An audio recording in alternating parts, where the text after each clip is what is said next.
Om Shanti. Good morning.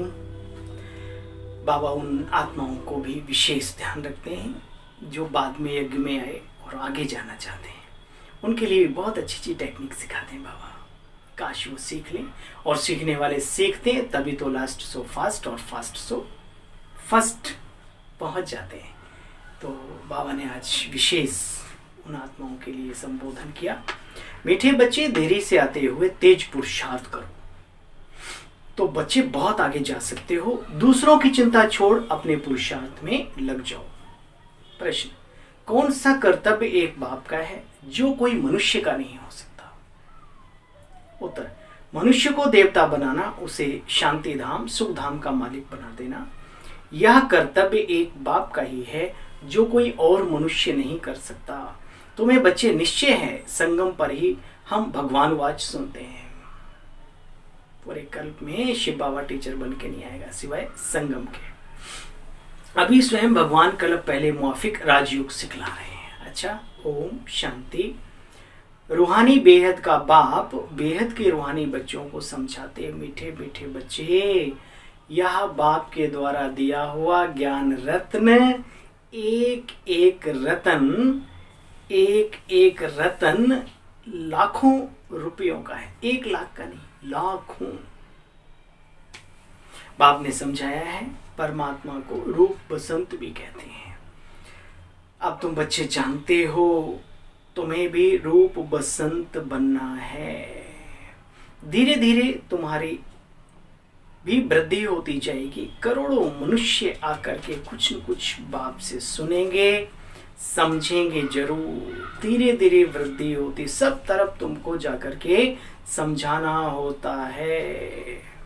अखबार द्वारा भी बहुत सुनेंगे, फिर भी बाप कहते बच्चे, अब बाप कहते बच्चे मुझे याद करते रहो तो तुम मेरे पास घर में पहुंच जाएंगे। धक्के क्यों खाते हो? बाप को याद करना है। लिखा हुआ है ना, यज्ञ तप दान पुण्य आदि से मेरी प्राप्ति नहीं होती है। मेरी प्राप्ति का एकमात्र उपाय है राजयोग, और वो राजयोग मैं स्वतः ही आकर के सिखलाता हूँ। तुम बच्चे पवित्र बन घर चले जाएंगे। साजन शिव बाबा हमारा सब कुछ है, आत्माओं का सब कुछ है ना, सर्व संबंध। साजन, तुम आत्माओं को ज्ञान रत्नों से शृंगारते हैं। किस लिए? महाराजा और महारानी सती हुई दुनिया का, विश्व का मालिक बनाने के लिए। बाकी कृष्ण के लिए दिखाते हैं, फलानी को बगाया पटरानी बनाया। बच्चे ये बातें नहीं है। तुम जानते हो हम स्वर्ग की महारानी बनेंगे।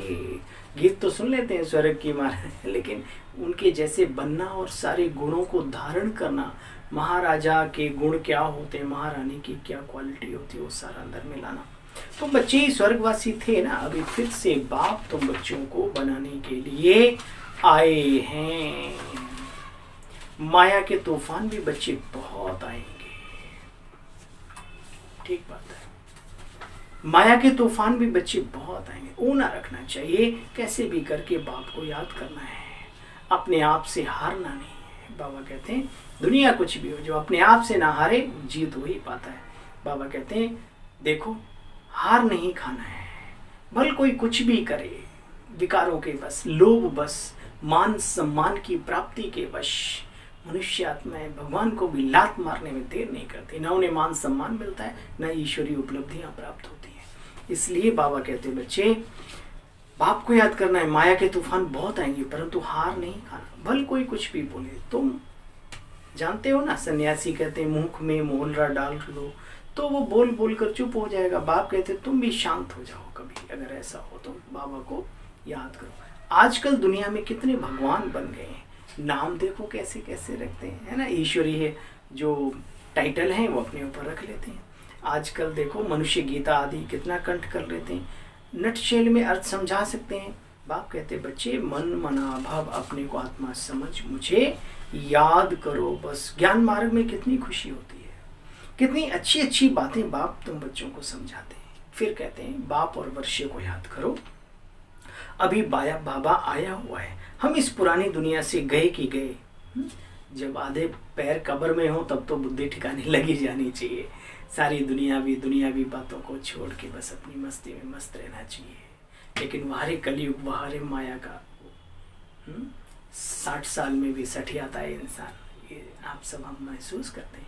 तो ऐसी अंदर से आत्माएं खोखली, उनको वाइब्रेशन अच्छे दें, हम सबका फर्ज है ना कुछ कहने की वजह। तो बाबा कहते हैं कि बाबा को याद करते रहेंगे तो खुशी भी मिलेगी और सतो प्रधान भी बन जाएंगे। नहीं तो सजाएं खानी पड़ेंगी, फिर करके रोटी टुकड़ा मिला तो क्या फायदा, छोटा बहुत पद मिल गया, पहुंच गए उस दुनिया में, उससे कोई फायदा नहीं।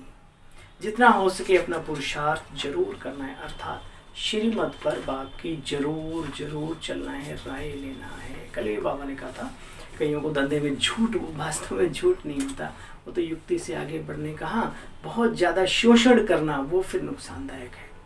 बाप कहते धंधे में झूठ तो होता है, तुम बाबा को याद करते रहो, ऐसे नहीं विकार में जाकर कहो बाबा मैं तुम्हारी याद में था वहाँ के लिए नहीं। हाँ सबसे घटिया काम है काम विकार, क्रोध, इन्हीं चीज़ों पर बाबा अंकुश लगाना चाहते हैं।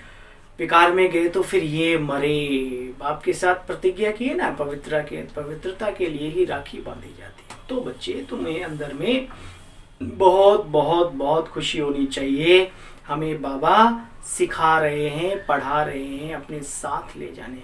अच्छा बच्चे जितना हो सके,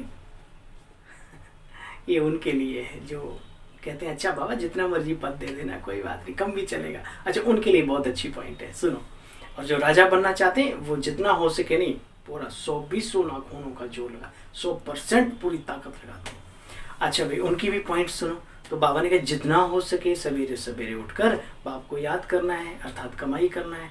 यहाँ कोई आशीर्वाद आदि तो होती नहीं, बाप को कहेंगे क्या आप हम पर आशीर्वाद करें, सब पर आशीर्वाद करें, बाप पिता वो परमात्मा, तो फिर सारे स्वर्गवासी हो जाए, फिर तो कलयुग सतयुग कोई फर्क ही नहीं रह जाएगा। यहाँ बाप कहते बच्चे पुरुषार्थ करना है, सौदा बड़ा सस्ता है, लेकिन ये सौदा भी कोई विरला ही व्यापार कर पाता है। कुछ नहीं चाहिए, धन नहीं, दौलत नहीं, पढ़ाई नहीं, लिखाई नहीं, लेकिन अक्ल चाहिए, अक्ल। वो वहां से पैदल हुए तो सब कुछ होने के बाद भी जियो। बाबा कहते हैं ऐसा कोई सस्ता सौदा और दे न सके, या भी कोई विरला ही लेते हैं। अच्छा बच्चे मीठे मीठे स्किल दे बच्चों प्रति, माता पिता बाप दादा का याद प्यार और गुड मॉर्निंग। रूहानी बाप की रूहानी बच्चों को नमस्ते। हम सब रूहानी बच्चों की मीठे मीठे रूहानी बाबा को चलो सार को सुनो। क्रोधी से क्रोधी नहीं बनना, माया के किसी भी तूफान से थकना नहीं, हारना नहीं, मैदान छोड़कर भागना नहीं। दूसरा सवेरे सवेरे बाप को याद करना है, अपनी कमाई जमा करनी है, पवित्रता की पक्की पक्की राखी बांधनी है, प्योरिटी फर्स्ट देन बाकी बात। वरदान हर कर्म करते हुए कमल आसन पर विराजमान, पवित्र प्योरिटी। हर कर्म मीन्स जो भी दिनचर्या के कार्य हैं, हर कर्म करते हुए कमल आसन पर विराजमान रहने वाले सहज व निरंतर योगी भव। बाप दादा कहते बच्चे निरंतर योग युक्त रहने के लिए कमल पुष्प आसन पर सदा विराजमान रहो। लेकिन कमल आसन पर वही स्थित रह सकते हैं जो लाइट हैं, जिन्होंने अपने सारे बोझ जिंदगी के बाबा के हवाले कर दिए।